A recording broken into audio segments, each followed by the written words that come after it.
आज होतो मी सकाळी ड्युटीवर आणि मी बघितले मासेमारी करताना। जय शिवराय मित्रांनो, माझी ड्युटी आहे 4 ते 8 आणि मी चाललो आता ब्रिजवर। जसा ब्रिजवर आलो तर हे बघा, समुद्रात सुद्धा भरपूर ट्रॅफिक असते, खास करून जेव्हा तुम्ही चायनामध्ये येता। आणि या सर्व आहेत फिशिंग बोट्स। माझी ड्युटी आहे सकाळी 4 ते 8 आणि या वॉच मध्ये मस्त सूर्योदय बघत मी माझ्या कॉफीचा आनंद घेतला। जेव्हा आम्ही चायना कोस्टिंग करतो तेव्हा या फिशिंग बोटवर नजर ठेवणे खूप गरजेचे असते, कारण की या फिशिंग बोट केव्हा आपल्या शिपच्या समोर येऊन उभे राहतील आणि केव्हा क्रॉस करतील यांचा काही थांग पत्ता नसतो। म्हणून त्यांची आणि आपल्या शिपची काळजी घेणे आपल्यालाच बंधनकारक असते। हे बघा, ही बोट करते फिशिंग।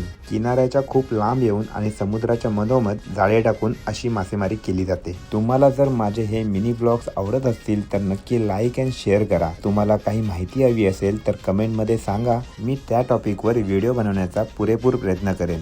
चला आता भेटूया आपण नेक्स्ट ब्लॉग मध्ये। जय जिजाऊ, जय शिवराय।